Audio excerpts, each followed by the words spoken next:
প্রিয় দর্শক, আসসালামু আলাইকুম। এইচবাজ পেজের পক্ষ থেকে সকলকে আন্তরিক শুভেচ্ছা, অভিনন্দন।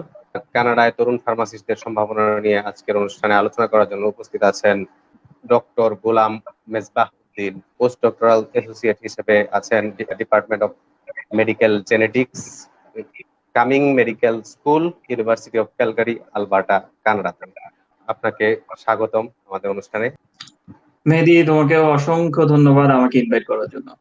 কানাডায় পড়াশোনা রিসার্চ নিয়ে আপনি ব্যস্ত আছেন, তো বাংলাদেশি ফার্মাসিস্ট যারা গ্রাজুয়েশন সদ্যই শেষ করেছে বা যারা গ্রাজুয়েশন সামনে শেষ করবে, তাদের একটা স্বপ্ন থাকে যে ইউরোপ, আমেরিকা অথবা কানাডায় সেটেল হওয়া, যেহেতু কানাডা বলা চলে ওয়ার্ল্ডের সপ্তম ধনী দেশ। জনসংখ্যা খুবই কম।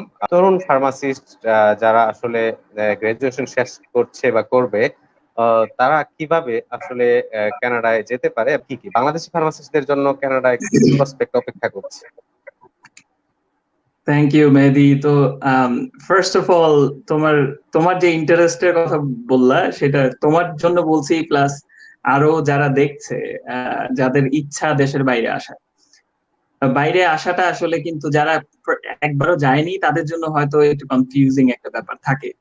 আসলে কিন্তু এত কনফিউশন বা এত ভয়ঙ্কর কিছু না। এটা এটা খুব সিম্পল একটা, আমি লিগ্যাল ওয়েতে যদি কোনো প্রসেসে যাই, যে পড়াশোনা করতে অথবা চাকরি করতে অথবা ইমিগ্রেশন নিয়ে, এটা আসলে খুব কমপ্লিকেটেড কিছু না।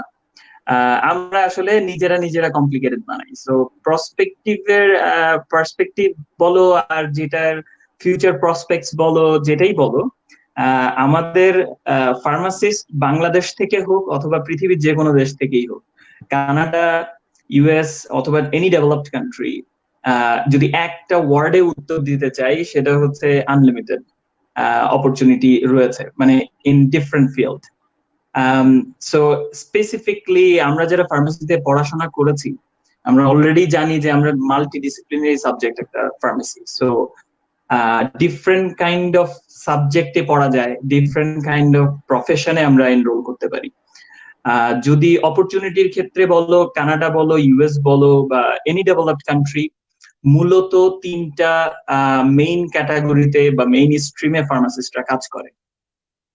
সো ফার্স্ট অফ অল হচ্ছে, একটা সবচেয়ে বড় যে জায়গাটা সেটা হচ্ছে হসপিটাল বা কমিউনিটি ফার্মাসিস্ট। সো এটা একটা সবচেয়ে বড় জায়গা, যেটা আমি বলবো 60 to 70% সবাই কভার করে, যেটা বাংলাদেশের সহজ প্র্যাকটিসটা আসলে ওইভাবে হয় না। এরপরে সেকেন্ড যেই বড় অংশটা সেটা হচ্ছে ইন্ডাস্ট্রি বেসড, এবং ইন্ডাস্ট্রিতে সেটা বলো যে research and development, quality control হোক, জিএমপি হোক, রেগুলেটরি হোক বা প্রোডাকশন, যে কোনো ফিল্ডেই আসা যায়। আর বাকি যে 10 to 20% অবশিষ্ট থাকে, সেটার আসলে ম্যাক্সিমাম পার্টটাই কিন্তু আসে রিসার্চ এবং একাডেমিয়াতে। So in terms of summary, তুমি যদি আমাকে রাফলি জিজ্ঞেস করো যে ওকে অপরচুনিটিটা কেমন, আমি বলবো এই তিনটাকে যদি কভার করা যায়, প্রত্যেকটা ফার্মাসিস্টের আশা করি এই তিনটার যে কোনো একটাতে ইন্টারেস্ট অবশ্যই থাকবে। এবং বাংলাদেশে অন দি আদার হ্যান্ড আমাদের কিন্তু শুধু মাঝখানেরটা যেটা বললাম industry based focused. On the other hand বাইরের দেশে এই অপরচুনিটি গুলো কিন্তু বেশি। আর যেটা ইমিগ্রেশন পারপাসে পৃথিবীতেই, সারা বিশ্বে, অস্ট্রেলিয়া হোক, ইউএসএ বা কানাডাতে, যে স্কিল ইমিগ্রেশন যেটা বলে, সো তুমি যখন ফার্মাসি একটা অনারেবল প্রফেশন, সেই স্কিল নিয়ে আসছো, সো তখন এই তিনটা প্রফেশনে যাওয়ার জন্য, রোটেশন করবার জন্য, অপরচুনিটি পাওয়ার জন্য আসলে অভাব হয় না। সো সেইটাই অ্যাপ্লিকেবল বাংলাদেশি ফার্মাসিস্টদের ক্ষেত্রেও, যে এটা কখনো আনলিমিটেড অপরচুনিটি সব জায়গায়। বাংলাদেশি ফার্মাসিস্টরা যদি কানাডায় সেটেল হতে চায় অথবা পড়াশোনা শেষে ফার্মাসিতে প্র্যাকটিস করতে চায়, আসলে তাদের জন্য কি কি সম্ভাবনা রয়েছে সেখানে? তারা কি কি সেক্টরে আসলে একজন ফার্মাসিস্ট প্র্যাকটিস করতে পারেন কানাডাতে? ওকে, সো যেটা আমি তিনটা উল্লেখ করলাম, যে মেইন যে তিনটা ফিল্ড, সো এটার মধ্যে রেজিস্টার্ড ফার্মাসিস্ট একটা অপশন, যেটা সবচেয়ে বড় অংশ। এটা একটা উদাহরণ দিয়ে বলি, কারণ হচ্ছে যারাই বাংলাদেশ থেকে, সেটা যে কোনো ইউনিভার্সিটির হোক, ফার্মাসিস্টরা এখানে মাইগ্রেট করেন, হতে পারে সেটা ওয়ার্ক পারমিট নিয়ে, হতে পারে সেটা স্টুডেন্ট ভিসায়, হতে পারে সেটা স্পাউস ভিসায়, হতে পারে সেটা ইমিগ্রেন্ট হিসেবে। আসবার পর যেই তিনটা ক্যাটাগরি বললাম, সো স্টুডেন্ট পড়াশোনা করতে করতে আমরা দেখা যায় মাস্টার্স করছি, পিএইচডি করছি, একটা পর্যায়ে গিয়ে দেখলাম যে ওকে একাডেমিক ফিল্ডটা হচ্ছে অনেকটা ভেগ। ভেগ বলতে আমি এটা বোঝাচ্ছি যে it depends on the funding, it depends on the research grants. So অনেকে চায় যে না আমি অনেক সিকিউর জবে মুভ করবো, রাইট? সো সেই ক্ষেত্রে কিন্তু তখন দেখা যায় যে ইন্ডাস্ট্রির দিকে ফোকাসটা বাড়ে সেকেন্ড স্টেজ। যখন ইন্ডাস্ট্রির দিকে ফোকাসটা বাড়ে, ইন্ডাস্ট্রি কিন্তু আনলাইক বাংলাদেশ, এখানে কিন্তু প্রোডাকশন বেসড ইন্ডাস্ট্রির চেয়ে research and development based industry বেশি। সো প্রোডাকশনও আছে কিন্তু সেটা খুবই সামান্য পরিমাণে, হয়তো কোয়ালিটি কন্ট্রোল অথবা কোয়ালিটি অ্যাসুরেন্স এই রিলেটেড প্রোডাকশন গুলো বেশি। আবার তোমার দেখো অনেকটা রিসার্চ এন্ড ডেভেলপমেন্ট সেক্টরটাও বেশি, হয়তো সাইন্টিফিক রিসার্চ ল্যাব রয়েছে। সো এই ক্ষেত্রে যখন আমি দেশের বাইরে আসবো, কানাডায় আসবো, সো কানাডায় আসার পরে কিন্তু আমি পড়তেছি, এর মাঝখানে জবের একটা ব্যাপার আছে, জব পেতে গেলে একটা ভিসা বা পার্মানেন্ট রেসিডেন্সির প্রশ্ন চলে আসে। তো তখন ম্যাক্সিমাম ফার্মাসিস্টই সবচেয়ে ইজি যে প্রসেসটা, সবচেয়ে সেফ জব এখন আমি বলবো যে ওয়ার্ল্ডে, সেটা হচ্ছে রেজিস্ট্রেশন। আমি যদিও নিজে রেজিস্টার্ড ফার্মাসিস্ট না, বাট মেইন কনসেপ্টটা হচ্ছে যখন তুমি অটোমেটিক্যালি রেজিস্ট্রেশন পরীক্ষাটা দিবা, তখন কিন্তু অপরচুনিটিটা ওপেন। রেজিস্ট্রেশন পরীক্ষাটা দিলে যেটা হয়, এটার জন্য আলাদা কোনো কোর্স করতে হয় না, আলাদা কোনো সার্টিফিকেট নিতে হয় না। All you need Bangladeshi certificate এখানে ইভ্যালুয়েট করাতে হয়, তারপরে দুটো এক্সাম দিতে হয়। সো দুটো এক্সাম বেসিক্যালি, একটা মাল্টিপল চয়েস বেসড, আরেকটা হচ্ছে ট্রেনিং বেসড। সো এইভাবে আসলে সাইকেলে একটার পর একটা। সো এই এক্সাম দিয়ে রেজিস্টার্ড ফার্মাসিস্ট হতে প্রায় 2 বছর সময় লাগে। এখন তুমি যদি অ্যাজ এন ইমিগ্রেন্ট আসো অথবা স্টুডেন্ট ভিসায় আসো, তোমার কিন্তু 2 বছর ঘরে বসে থেকে এই পড়াশোনাটা বা প্র্যাকটিসটা করা সম্ভব না। কারণ এই প্র্যাকটিসটা হচ্ছে বলতে গেলে আমাদের ফার্স্ট ইয়ার থেকে ফোর্থ ইয়ার পর্যন্ত যা পড়েছি সব কম্বিনেশন কম্বাইন করে আমরা কিন্তু এখানে রেজিস্টার্ড ফার্মাসিস্ট হতে হবে। আরেকটা জিনিস মনে রাখা দরকার যে বাংলাদেশের ফার্মেসি এডুকেশন কিন্তু ফোকাসড অন ইন্ডাস্ট্রি। সো আমাদের এডুকেশনটার কিন্তু 50-60% ফোকাসড অন ইন্ডাস্ট্রি বেসড পড়াশোনা। অন দি আদার হ্যান্ড, যখন দেশের বাইরে আমরা ফার্মেসি পড়তে কেউ আসে under graduation, mostly focused on clinical pharmacy. So কারণ এখানে ফার্মাসিস্টকে পেশেন্টকে ট্রিটমেন্ট না হলেও ওষুধ দিতে হচ্ছে, কিংবা food and drug like interaction দেখতে হচ্ছে, কার কি অ্যালার্জি এটা দেখতে হচ্ছে। সো এই দেশের আরেকটা ব্যাপার হলো এখানকার লোকাল ড্রাগ সম্পর্কে আমার কিন্তু আইডিয়া নেই। আমি বাংলাদেশি ফার্মাসিস্ট, রাইট? সো আমি ধরে নিলাম আমি ক্লিনিক্যাল ফার্মাসিস্ট, বাংলাদেশ থেকে আসছি, আমার নলেজ আছে, বাট আমি কিন্তু এই দেশের ড্রাগ বা রেগুলেশন সম্পর্কে আমি জানি না। এখানে কোন লেভেলের ড্রাগ, কোন স্টেজের ড্রাগ দেওয়ার জন্য আমি ক্যাপাবল। সো এই ধরনের বিষয়গুলোর জন্য রেজিস্ট্রেশন এক্সামটা এখানে দিতে হয়। সো এই রেজিস্ট্রেশন এক্সাম দিলে বেসিক্যালি যেটা হয়, তোমার জবটা সিকিউর হয়ে যায়। সো তুমি কখনো জবলেস অবস্থায় ফার্মাসিস্ট থাকে এই কথা আমি শুনি না ইউএস কানাডাতে at least. So basically it's always like community pharmacist there. যে কোনো ফার্মেসি শপে যাও, তুমি একটা সিপ্রোফ্লক্সাসিন বা যে কোনো একটা নর্মাল ওষুধ যেটা আমরা বাংলাদেশে দোকানে গিয়ে বলি যে বাবা এটা দেন, এটা কিন্তু পসিবল। হ্যাঁ, ইভেন লাইক একটা থার্ড গ্রেডের পিপিআই যদি কিনতে চাও, সেটাও পসিবল না ফার্মাসিস্টের সিগনেচার ছাড়া। সো এটা অনেকটা ভ্যালুয়েবল একটা পজিশনে নিয়ে যায় একজনকে। সো তারা চাকরি হারায় না। এখন যেটা ইন্ডাস্ট্রির বেসডে আসি, সো ইন্ডাস্ট্রিতে মোস্টলি যেটা হয় যে পড়াশোনার বেসিসে, পড়াশোনার স্কিলের উপর ডিপেন্ড করে তুমি যদি জব করো, কথার কথা সায়েন্টিস্ট হিসেবে জব করতে পারো আর&ডি তে, রিসার্চ অ্যাসিস্ট্যান্ট হিসেবে জব করতে পারো যদি তোমার পিএইচডি না থাকে, রিসার্চ টেকনিশিয়ান হিসেবে জব করতে পারো, ইভেন পিএইচডি ছাড়াও ওভার টাইম স্কিল নিয়ে তুমি সায়েন্টিস্ট হিসেবে কাজ করতে পারো, কিউএ কিউসি তে কাজ করতে পারো। প্রোডাকশন বেসড আমি যেটা আগে বললাম যে তেমন কিন্তু স্কোপ নেই এখানে, প্রোডাকশন করাটা খুব costly. So mostly third party করে থাকে অন্য আরেকটা কান্ট্রি থেকে। তবে এখানে ছোটখাটো প্রোডাকশন হয়, একদম যে নাই তা না। আর লাস্ট যে অপশনটা সেটা হচ্ছে অবশ্যই রিসার্চ এন্ড একাডেমিয়া, যেটা আমি আছি। এই তিনটা ফিল্ডে মানে মোটামুটি ঘোরা যায় অনেক। এছাড়া যেটা ফোর্থ অপশন আমি বলবো, ফার্মাসিস্টরা আমি কখনো দেখিনি বসে থাকতে টেকনিক্যাল জব ছাড়া। কারণ এসব দেশে যেটা হয়, ভোকেশনাল অথবা ডিপ্লোমা টাইপের অনেক কোর্স রয়েছে, প্রচুর অ্যাভেলেবিলিটি রয়েছে, সেটা ইউরোপ বলো, কানাডা বলো, ইউএস, যে কোনো জায়গায়। তো তুমি যেটা করতে পারবা, যে কথার কথা আমি অনেক ফার্মাসিস্টকে চিনি যারা রেজিস্ট্রেশন দিতে একদমই ইন্টারেস্টেড না। কথার কথা আমি as a registered pharmacist practice করতে আমি ওই ইন্টারেস্টটা পাই না। সো এখন আমি একাডেমিতে আছি অথবা ইন্ডাস্ট্রিতে সায়েন্টিস্ট হিসেবে যাব, কিন্তু অন দি আদার হ্যান্ড যদি আমি এইগুলার একটা পছন্দ না করতাম, আমার আরেকটা অপশন হচ্ছে আমি যদি একটা ছোট ডিপ্লোমা নেই প্যাথোলজিতে বা সামথিং, তোমার পিএইচডি আছে বা মাস্টার্স আছে, সেই সাথে প্যাথোলজি ট্রেনিং রয়েছে, সো তুমি কিন্তু যে কোনো ল্যাবরেটরিতে প্যাথোলজি টেকনিশিয়ান, প্যাথোলজি সায়েন্টিস্ট হিসেবে কাজ করতে পারো। সো ফার্মাসিস্টদের অপরচুনিটি আসলে আনলিমিটেড এখানে। অসংখ্য ধন্যবাদ ভাইয়া। আমরা পরবর্তী প্রশ্নে যাব। অবশ্যই যাবার আগে যেহেতু দর্শকরাও কিছু কমেন্ট করছে, আমরা আশা করব আপনার কাছ থেকে দারুণ দারুণ অ্যান্সার পেয়ে যাব। এক ভাই আবু শিহাব, তিনিও ফার্মাসিস্ট, তিনি বলছেন যে হসপিটাল ফার্মাসিস্টের চাকরি ও পড়াশোনার বিষয়টি যদি একটু ক্লিয়ার করতেন, আসলে কারিকুলাম গুলো সম্পর্কে কিছুটা আইডিয়া যদি দিতেন। রাইট, সো এখানে হসপিটাল ফার্মেসিতে অবশ্যই অ্যাডভান্স লেভেলে এসে খুব স্বল্প পরিমাণের মাস্টার্স রয়েছে। যেমন এখানে যে ব্যাপারটা হয় যে ফার্মেসিতে যখন কেউ ভর্তি হয় এখানে, সো ইন জেনারেল ফার্মেসিটা ফোকাস থাকেই হসপিটাল ফার্মেসি রিলেটেড। সো যারাই পড়াশোনা করছে ফর আন্ডার গ্রাজুয়েশন এখানে, তারাই কিন্তু ওই ফার্মেসি পাস করতেছে হসপিটাল ফার্মাসিস্ট হয়ে বা কমিউনিটি ফার্মাসিস্ট হয়ে।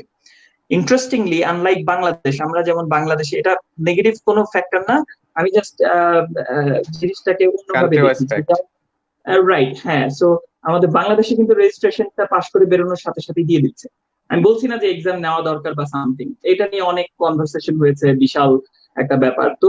কিন্তু জিনিসটা আমার কাছে মনে হয়েছে এটা ফোকাস হওয়া উচিত ছিল আগে মানে স্কোপটা তৈরি করা।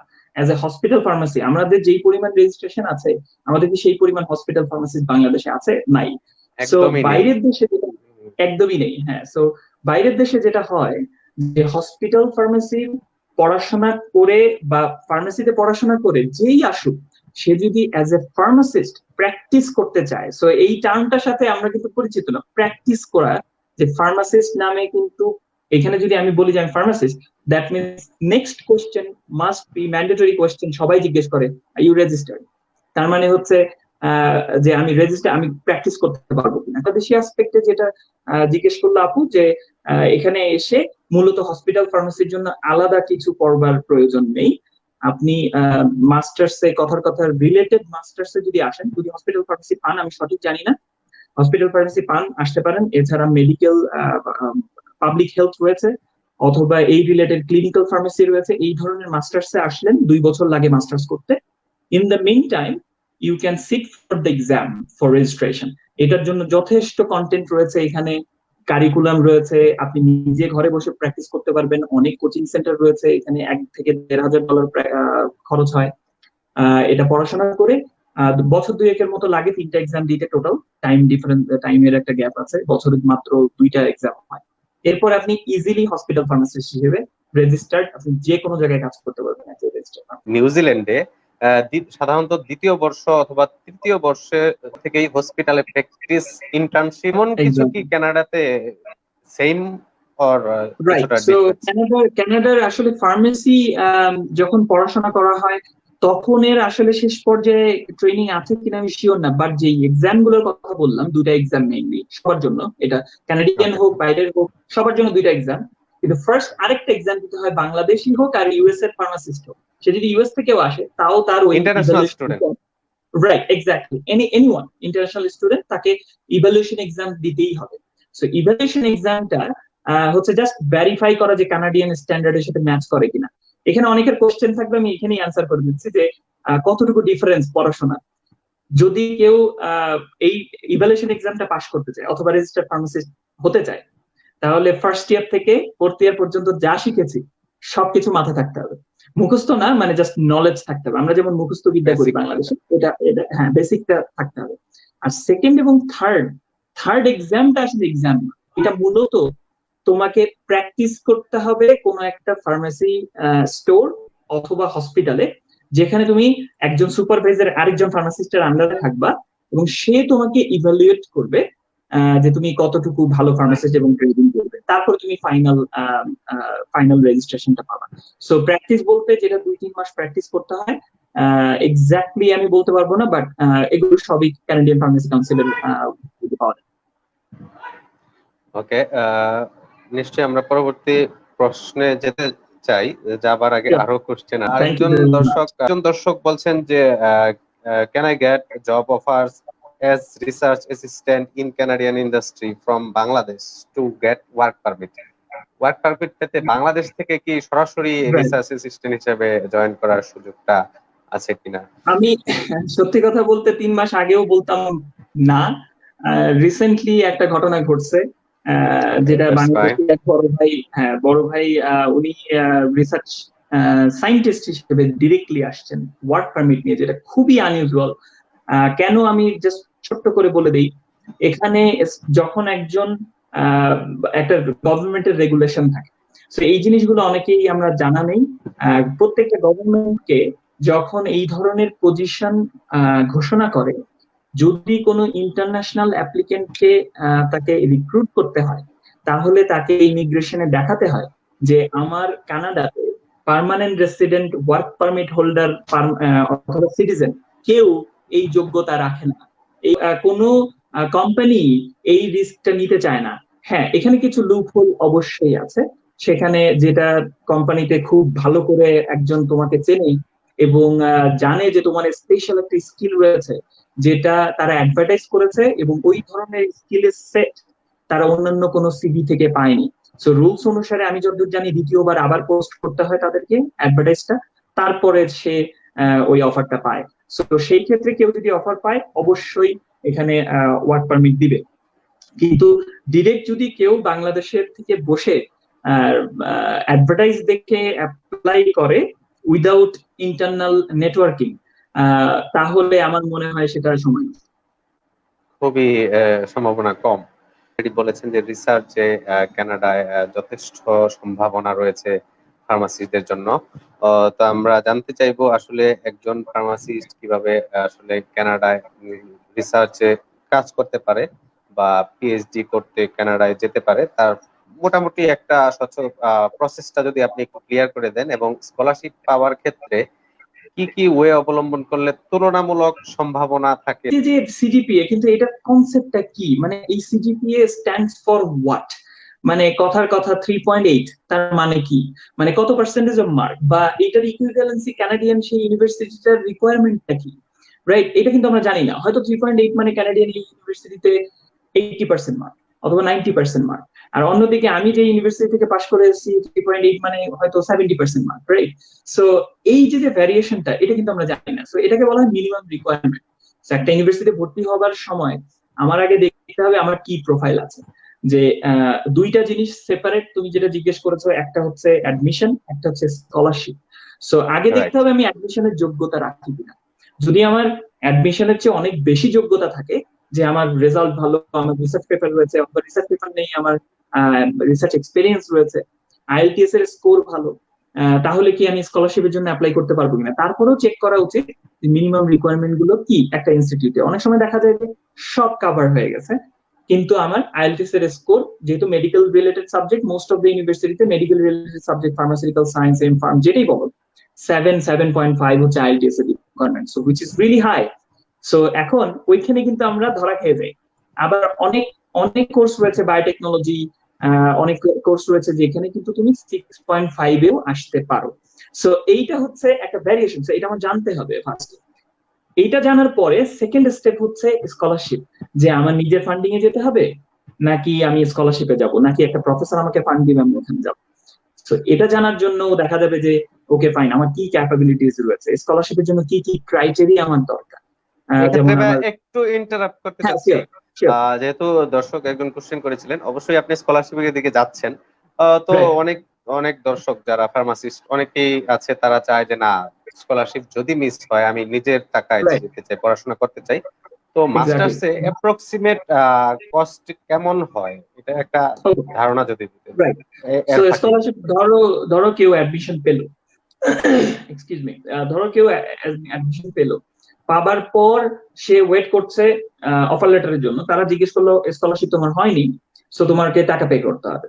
সেই ক্ষেত্রে মোস্টলি কানাডিয়ানটা হচ্ছে রিজনেবল খরচ, আমি যতদূর দেখেছি, কম্পেয়ার টু ইউরোপ অথবা অস্ট্রেলিয়া। কানাডায় আমি দেখেছি বছরে খুব সম্ভবত $9,000 থেকে $15,000 depending on the university yearly cost. Approximately আমি বলবো 20 to 30 ভ্যারিজ, সো আমি রাফলি বলবো 25,000 ফর 2 years। নাও তোমাকে এটা ইউনিভার্সিটি রিকোয়ারমেন্ট না, বাট তোমাকে কিন্তু এটা হচ্ছে ইউনিভার্সিটি রিকোয়ারমেন্ট, টিউশন ফির মান দিতে হবে, রাইট? বাট তোমার লিভিং এর জন্য ইউনিভার্সিটি কেয়ার করে না। তুমি এখানে টাকা না নিয়ে আসো বা পকেট খালি থাক, ডাজন্ট ম্যাটার, কিন্তু কেয়ার করবে ইমিগ্রেশন। ইমিগ্রেশনের একটা রুলস রয়েছে। যদি ক্যানাডিয়ান ইমিগ্রেশনের ওয়েব পেজে কেউ যায়, সবচেয়ে ফ্রেন্ডলি একটা ওয়েব পেজ ওয়ার্ল্ডের যে কোনো ইমিগ্রেশনের ক্ষেত্রে আমার মনে হয়, এবং সেই ওয়েব পেজে যদি কেউ যায়, সেই পেজে গেলেই দেখতে পাবে যে প্রত্যেকটা স্টুডেন্টের একটা মিনিমাম, বা যে কেউ কানাডায় থাকতে গেলে, যে কোনো একটা ভিসা পেতে গেলে একটা মিনিমাম অ্যামাউন্ট পার মান্থে দেখাতে হয়। সো ওভারঅল আমার ধারণা যতদূর মনে পড়ে এটা $10,000 ছিল বছরে। সো বছরে $10,000, তার মানে হচ্ছে 2 বছরে $20,000 মতো। এবং তারা এমন ভাবেই এস্টিমেট করে যে সেই টাকাটা দিয়ে তুমি এখানে সার্ভাইভ করতে পারবা। সো বেসিক্যালি আমি বলবো যে তার মানে কি ওভারঅল শুরুতেই আমার $20,000 শো করতে হবে এরকম কিছু ব্যাংক রাইট, সলভেন্সি, ওকে। সো এটা একটা আর ইন্টারেস্টিং ব্যাপার। 50% শো করতে হবে? রাইট, সো এটা হচ্ছে 1 বছরের সমস্ত টাকা তোমাকে দেখাতে হবে, এটা হচ্ছে ওকে, মাস্ট। হ্যাঁ, আর সেই ক্ষেত্রে টিউশন ফি যেটা হয়, যে প্রথম সেমিস্টারের যে টিউশন ফিটা হয় $3-4 হাজার, সেই টিউশন ফিটা দিয়ে দিতে হয়, সেটার প্রুফ। সেই সাথে লেফট ওভার বছরের যা টিউশন ফি সেটা দেখাতে হয়। এখন ইমিগ্রেশন যদি একটু স্ট্রিক্ট হয়, সেই ক্ষেত্রে জিজ্ঞেস করতে পারে যে ওকে ফাইন, তুমি যে পরবর্তীতে আনবা টাকা, সেটার আসলে সোর্স কি? ওকে, মানে হয়তো হয়তো ডিরেক্টলি টাকাটা দেখতে যাবে না ব্যাংকে, হয়তো দেখতে যাবে হ্যাঁ তুমি কি বাংলাদেশে ফিরে যাবা কিনা, বাংলাদেশে সেই অ্যাসেটটা তোমার আছে কিনা, এই ধরনের প্রশ্নের সম্মুখীন হতে হয়। সো এটাই মূলত যারা প্রাইভেটলি আসতে চায়, মানে নিজের খরচে আসাটা খুবই সহজ, মানে ইটস আ সিম্পল প্রসেস। মানে আমরা মিনিমাম রিকোয়ারমেন্ট অসাধারণ। ফুলফিল করে অ্যাডমিশন করলেই মোটামুটি হয়ে যাবে। আর যেটা আমার চ্যানেলের কথা বলছিলাম, নাম হচ্ছে অবশ্যই 100% 100% পজিটিভ পজিটিভ রিয়াকশন। রিয়াকশন। এটা একটা ফানি ওয়েতে আমি নাম রেখেছি, এটা আমারও সৌভাগ্য সংখ্যায় যে আর কি। আমিও আপনার চ্যানেলটি দু একবার দেখার সৌভাগ্য হয়েছে। খুব ভালো ছিল, আমার কাছে মনে হয়েছে অনেক ফ্রেন্ডলি ওয়েতে আপনি শেয়ার করার চেষ্টা করেন আপনার রাইট, আমি এক্সপিরিয়েন্স ওখানে গুলো। বেসিক্যালি যেটা যে 100% পজিটিভ রিয়াকশন চ্যানেলে যেটা আমি করি, সেটা হচ্ছে যে প্রত্যেকটা টপিকে কথার কথা কিভাবে আমি ইউনিভার্সিটি খুঁজবো, কিভাবে আমি এই একটা অ্যাডমিশনের মিনিমাম রিকোয়ারমেন্টটা দেখবো, এই টপিক বাই টপিক আমি 10 থেকে 15 মিনিটের ভিডিও করি, জাস্ট ফর হেল্প। সো ওইটা করে আসি। আর তোমার লাস্ট কোয়েশ্চেন যেটা ছিল স্কলারশিপ পাওয়ার জন্য, সো স্কলারশিপ পাওয়ার কিছু ক্রাইটেরিয়া, এটা নিয়েও আমার আলাদা ভিডিও রয়েছে, ওখানে আরো ডিটেইলে জানতে পারবে সবাই। তবে মেইনলি ডিফারেন্ট ক্রাইটেরিয়া থাকে। একটা ভুল ধারণা ক্লিয়ার করে দিই, সবাই জিজ্ঞেস করে যে ভাই আমার সিজিপিএ বা রেজাল্ট এত, আমি কি পাবো কিনা, ভাই আমার রিসার্চ পেপার নেই, আমি কি পাবো কিনা। সো এই রেজাল্ট এবং সিজিপিএ মানে পেপার, এই দুইটা হচ্ছে one of the 8 or 10 factors of A scholarship. Simple concept হচ্ছে যে আমি যে অ্যাডমিশন মিনিমাম রিকোয়ারমেন্ট ফুলফিল করলাম, আমি কিন্তু একটা ইন্টারন্যাশনাল ইউনিভার্সিটিতে ফুলফিল করছি, আমার সাথে all other the world, all over the world different countries student apply করছে, not only বাংলাদেশ। সো ওখানে যেটা হয়, আমার কম্পিট করতে হচ্ছে হাজার হাজার স্টুডেন্টের সাথে। এখন তখন আমি অ্যাডমিশন পেলাম, তাহলে আমার মধ্যে এমন কোন এক্সট্রা কারিকুলার অথবা এক্সট্রা ক্যাপাবিলিটিস অথবা এক্সট্রা প্যাকেজ থাকতে হবে, যেটার কারণে আমাকে স্কলারশিপটা দিবে। So it's not only based on result, it based on result, paper না থাকলে রিসার্চ এক্সপেরিয়েন্স না থাকলে extracurricular activities, voluntary organisations, different purpose. সবাই দেখতে চায় একটা প্যাকেজ, একটা ideal student or person who can represent science. So it's kind of like a complete package. তারপরে তোমার সুপারভাইজার ম্যানেজ করতে হবে, তারপর রিসার্চ প্রপোজাল লিখতে হবে সুপারভাইজার ম্যানেজ করলে। সো এই বিষয়গুলো আসলে তো স্টেপ বাই স্টেপ অনেক বলা যায়। সো এটাই হচ্ছে মেইন কনসেপ্ট। একটা ইনফরমেশন ভাই অ্যাড করতে চাই, জানতে চাইবো, যেটা হচ্ছে আমেরিকাতে যেমন হয়তোবা সিঙ্গেল সুপারভাইজার সরাসরি তাকে কমিউনিকেট করে অনেক সময় হয়তো কনভিন্স করে রিসার্চের সুযোগ পাওয়া যায়। কানাডার ক্ষেত্রে কি সেম, অথবা সেন্ট্রালি আসলে এই জিনিসগুলো কন্ট্রোল করা হয়? ওকে, সেন্ট্রালি জিনিসটা কন্ট্রোল করা হয় মোস্টলি হচ্ছে অস্ট্রেলিয়ান ক্ষেত্রে। অস্ট্রেলিয়াতে বাকি হ্যাঁ, অস্ট্রেলিয়ার ক্ষেত্রে মোস্টলি আমি দেখেছি যে সেন্ট্রালি ব্যাপারটা হয়, সুপারভাইজার সিলেক্ট করতে হয়, সুপারভাইজারকে বলতে হয় যে হ্যাঁ আমি তোমাকে সুপারভাইজ করবো। বাকি স্কলারশিপ প্রসেসটা টোটালটাই depend on central scholarship system, সেটা ইউনিভার্সিটি হোক গভর্নমেন্ট হোক। বাকি যেসব জায়গায় আছে আমাদের বাংলাদেশিরা, আমি বলবো 70 to 80% বাংলাদেশি ফার্মাসিস্ট হোক বা যে কোনো ফিল্ডেরই হোক, আসে পার্সোনাল প্রফেসরদের কন্ট্যাক্ট করে। সো এই বিষয়টাও যে ডিফারেন্ট ওয়েতে আমরা স্কলারশিপ অ্যাপ্লাই করতে পারি, প্রফেসর কিভাবে অ্যাপ্রোচ করব, কিভাবে কভার লেটার লিখবো, এগুলো সম্পর্কেও আমি আরেকদিন সুযোগ পেলে আসবো। প্লাস আমার ইউটিউব চ্যানেলেও ইন্ডিভিজুয়াল ভিডিও রয়েছে, সেটাও অনেকে শেয়ার করতে পারে, কোশ্চেন থাকলে অবশ্যই কোশ্চেন করতে পারে। তবে হ্যাঁ, তুমি যেটা কোশ্চেন করলে, যে কোনো দেশে ইউএস, কানাডা, প্রফেসরদের অ্যাপ্রোচ করাটাই ফার্স্ট। এবং প্রফেসর যেটা বলবে যে হ্যাঁ ঠিক আছে, দেয়ার সাম স্কলারশিপ, তুমি অ্যাপ্লাই করো, আমি সাপোর্ট দিব তোমার অ্যাপ্লিকেশন। তুমি যদি না পাও তখন আমি আমার ফান্ডে নিয়ে আসবো। সো ব্যাপারটা এরকম হয়।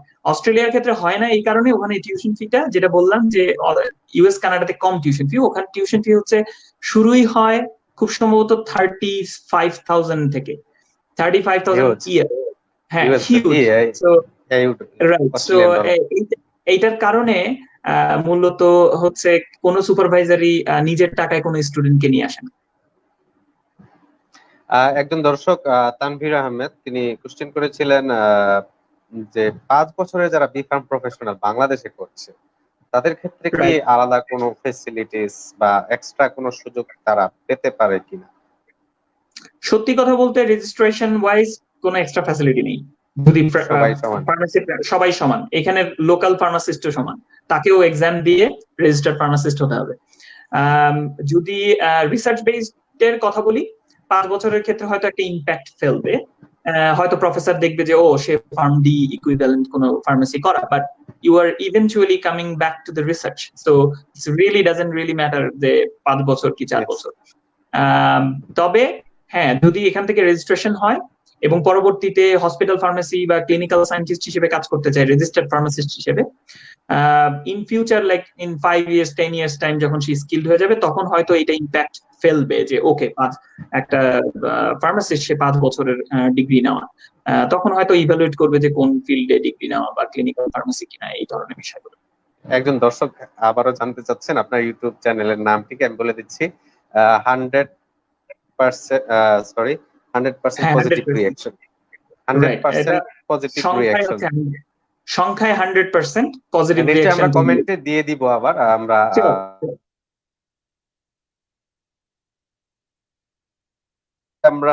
জানতে চাইবো, যেহেতু আমাদের অধিকাংশ দর্শকই তরুণ, আপনি অলরেডি বলেই ফেলেছেন আমি যে কোশ্চেন করতে চেয়েছিলাম, যে আসলে ফার্মা সেক্টর গুলোতে আসলে সুবিধাগুলো কোথায় এবং কোন কোন সেক্টর সুইচ করলে কোন কোন সেক্টরে যাওয়া যায়, আপনি অলরেডি বলেই দিয়েছেন, একাডেমিশিয়ান বা ক্লিনিক্যাল ফার্মেসি বা অনেকগুলো সেক্টরে কাজ করতে পারছে, প্রোডাকশনে কাজ করতে পারছে, তার মানে বাস্ট একটা এরিয়া আছে এখানে কাজ করার। এখন আমি যেটা সর্বশেষ জানতে চাইবো, যে তরুণ ফার্মাসিস্টদের জন্য আপনার পরামর্শ। তরুণরা যারা নতুন ফ্রেশ হয়ে বেরোচ্ছে, তাদের মেইন প্রবলেম থাকে এইম ঠিক করা। আমি সাজেশন হিসেবে বলবো, অ্যাজ এ বড় ভাই, colleague, what ever it is, suggestion হিসেবে বলবো যে আমরা আগে ফিল্ড সম্পর্কে আইডিয়া নেওয়া উচিত ক্লিয়ারলি, যে আমাদের ফিল্ডে আমরা কোথায় যাব। ইভেনচুয়ালি আমাদের একটা ব্যাকআপ প্ল্যান থাকা উচিত। আজকে সকালবেলায় একজনের সাথে, একটা ছেলের সাথে কথা বলছিলাম, সো তাকেও আমি বললাম যে সেও ইন্ডাস্ট্রিতে আসতে চায় কানাডায়। সো আমি এটাই বললাম যে যদি একটা টার্গেট নিয়ে কখনো কেউ থাকে, আমাদের যদি 3টা অ্যাটলিস্ট, এটা আমার পলিসি যে আমি অলওয়েজ 3টা প্রেফারেন্স রাখি, যে টপ প্রায়োরিটি, যেমন কথা বর্তমানে আমার টপ প্রায়োরিটি আমি ইউনিভার্সিটির একটা প্রফেসর হবো, রাইট? কিন্তু আমি সেটা নাও পেতে পারি, কারণ ইউনিভার্সিটির প্রফেসর সেটা huge competitive, I can end up as a scientist in industry. So always একটা ব্যাকআপ প্ল্যান থাকা উচিত, সেটা ডিফারেন্ট ফিল্ড হোক আর ডিফারেন্ট সাইড হোক বা রিলের। কথা আমি যেমন আমার কথাটাই বলি, তাহলে বোঝা যাবে যে আমি প্রফেসর হওয়ার চেষ্টা করছি, বাট আমার হয়তো সেই প্রোফাইলটা হবে না, হয়তো আমি প্রফেসর হতে পারবো না, but I can end up as a scientist. আমি হ্যাপি ওটাতে। I can end up as a scientific person in industry. I can end up as a scientific person in the hospital. So এই জিনিসগুলো backup plan থাকা উচিত। আর যারা তরুণ pharmacist, তাদেরকে বলবো always আমরা আসলে ডিজিটাল যুগে চেষ্টা করি হয় হাই স্পিড ইন্টারনেট ইউজ করতে অথবা লিফটে উপরে যেতে। সো ট্রাই করো সবাই স্টেপ বাই স্টেপ সিঁড়ি দিয়ে উপরে যেতে। আমি অনেক স্টুডেন্টের সাথে কথা বলি যারা ডেভেলপড কান্ট্রি ছাড়া অন্য কোনো কান্ট্রিতে যাবে না। টু বি অনেস্ট, বাংলাদেশ থেকে রিসার্চে মুভ করা অনেক স্টুডেন্টের ক্ষেত্রেই পটেনশিয়াল থাকা সত্ত্বেও মুভ করা সম্ভব হয় না ডেভেলপড একটা কান্ট্রিতে, ইউএস হোক, কানাডা হোক, ইউরোপ হোক।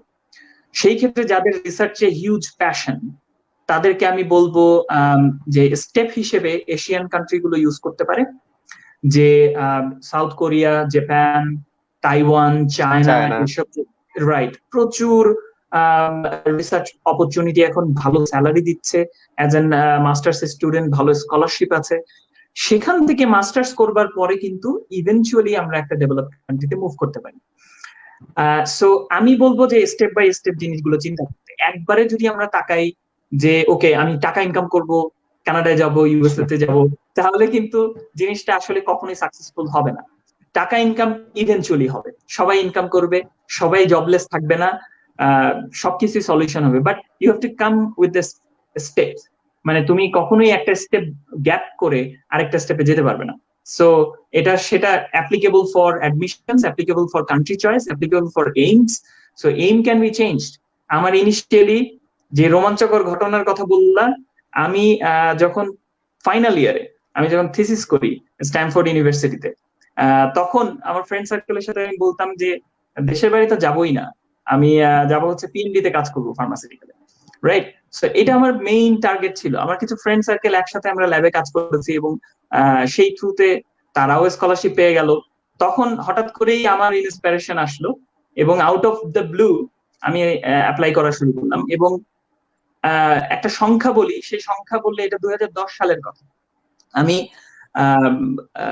মাস্টার্স এর স্কলারশিপের জন্য টোটাল 282 জন প্রফেসরকে ইমেল করেছি ওভার 6 মান্থস, রিপ্লাই পেয়েছি অনলি 4 জনের। সো এই যে জিনিসটা, যদি আমার প্যাশন থাকে এবং আমি যদি রিয়েলি চাই, তাহলে সেটা পাওয়া সম্ভব। এবং এটা আমি বিলিভ করি প্রত্যেকটা স্টেজে। মাস্টার শেষ করার পরে আমার ভিসা শেষ হয়ে যাচ্ছিল এবং আমি লিটারালি বাংলাদেশে ফিরে আসার প্ল্যান এবং পিএইচডি যে করব সেই ক্যাপাবিলিটি যে আছে, সেটাও আমার মাস্টার্স এর শেষের দিকে নিজের মধ্যে আস্তে আস্তে জন্ম নিছে। এবং তারপরে আমি ওইটাকে অ্যাপ্রোচ করে পিএইচডির স্কলারশিপ পাই। পিএইচডি করবার পর, এটা হচ্ছে সবচেয়ে ইম্পর্টেন্ট ঘটনা আমার লাইফের, 6 মাস পিএইচডি হোল্ড করার পর, আমি তখন ডক্টরেট ডিগ্রি হোল্ড করি, আমার নামের সামনে ডক্টরেট হোল্ড করবার পর অস্ট্রেলিয়াতে আমি 6 মাস অড জব করেছিলাম। সো এই অড জবটা, এটা রিয়েলিটি। সো এইটা ছিল বিশাল একটা সুইং আমার জন্য। তখন আমার কোনো স্কলারশিপ নেই, তখন আমার কোনো ফান্ডিং নেই, তখন আমি জবের জন্য সার্চ করছি। Exactly, so you have to survive. So with that degree doesn't really matter যে তুমি কোথায় আছো, ডিগ্রি হলেই যে হবে তা কিন্তু না। You have to prove yourself এবং দ্যাট টেকস টাইম। আমি কিন্তু ওই 6 মাসে আমি বাংলাদেশে অপরচুনিটি পেয়েছি ইউনিভার্সিটি গুলোতে, আমি ফিরে আসতে পারতাম, রাইট? সো আমি কিন্তু, আমার প্যাশন ছিল যে না আমি রিসার্চে থাকবোই, এবং 6 মাস যেতেই পারে। বাট কারো যদি স্ট্রং প্যাশন থাকে যে হ্যাঁ আমি থাকবো, আমি এটা হবই, সেটা যদি সে টার্গেট ওয়াইজ ট্রাই করে যায়, আমি বলবো যে সাকসেস ইজ অনলি ইয়ার্স। একজন দর্শক যেহেতু সর্বশেষ কোশ্চেন যেহেতু করেছেন, আমরাও চাইবো আপনার কাছে উত্তর পেতে। কানাডাতে আইএলটিএস স্কোর ন্যূনতম আসলে কত দরকার হয়? এটা ডিপেন্ড করে আসলে কোন ডিপার্টমেন্টে কোন সাবজেক্টে আছি আমরা। কথার কথা, কোন ডিপার্টমেন্টে, টেকনিক্যাল ফার্মাসি রিলেটেড ম্যাক্সিমাম ডিপার্টমেন্টে মিনিমাম হচ্ছে 6.5, 6 আমি কখনোই দেখিনি। খুব রেয়ার কয়েকটা ইউনিভার্সিটিতে থাকতে পারে, তবে 6.5 থেকে 7 এটাই হচ্ছে মূলত কমন কমন। হ্যাঁ, তবে এটা খেয়াল রাখা উচিত যে এটা হচ্ছে ওভারঅল। অনেক ইউনিভার্সিটি বলে দেয় 6.5, বাট আবার সাথে শর্ত জুড়ে দেয় যে ইন্ডিভিজুয়াল ব্যান্ডেও 6.5 লাগবে। সো ওইটা কেয়ারফুল থাকতে হবে যে ইন্ডিভিজুয়াল ব্যান্ডের রিকোয়ারমেন্ট আছে। অসংখ্য অসংখ্য ধন্যবাদ ভাইয়া আপনাকে আমাদের মাঝে উপস্থিত হবার জন্য। দীর্ঘ সময় আমরা আলোচনা করলাম। আশা করি আমরা এরকম রেগুলারলি তরুণ ফার্মাসিস্টদের নিয়ে কাজ করব, এবং শুধু তরুণ ফার্মাসিস্ট নয়, আমাদের এই চ্যানেলটি আসলে সোশ্যাল ডেভেলপমেন্টের জন্যই করা হয়েছে। এখানে আমরা চেষ্টা করব যেন তরুণ প্রজন্মকে উদ্বুদ্ধ করার জন্য তরুণ ফার্মাসিস্ট না শুধু তরুণ বায়োকেমিস্ট বা হেলথ রিলেটেড যতগুলো সাবজেক্ট সায়েন্স রিলেটেড আমরা চেষ্টা করব সকল ডিপার্টমেন্টেরই সিনিয়র কোনো সফল ব্যক্তিত্বকে এখানে নিয়ে এসে তাদের সাফল্য গাথা বা কিভাবে সেই স্টেপে পৌঁছানো সম্ভব সে নিয়ে আলোচনা করার জন্য আপনাকে অসংখ্য ধন্যবাদ এবং দর্শকদেরকেও অসংখ্য ধন্যবাদ আমাদের মাঝে সময় দেওয়ার জন্য। নিশ্চয়ই আপনারা অনেক কিছু পেয়েছেন, ভাইয়ার কাছ থেকে অনেক ইনফরমেশন পেয়েছেন। আমরা শীঘ্রই আবারও নিশ্চয়ই কোনো এক অনুষ্ঠানে আমাদের সম্মানিত গেস্টকে নিয়ে আসার চেষ্টা করব। সে পর্যন্ত সকলে ভালো থাকুন, সুস্থ থাকুন। আল্লাহ হাফিজ। আসসালামু আলাইকুম। ধন্যবাদ সবাইকে, থ্যাংক ইউ।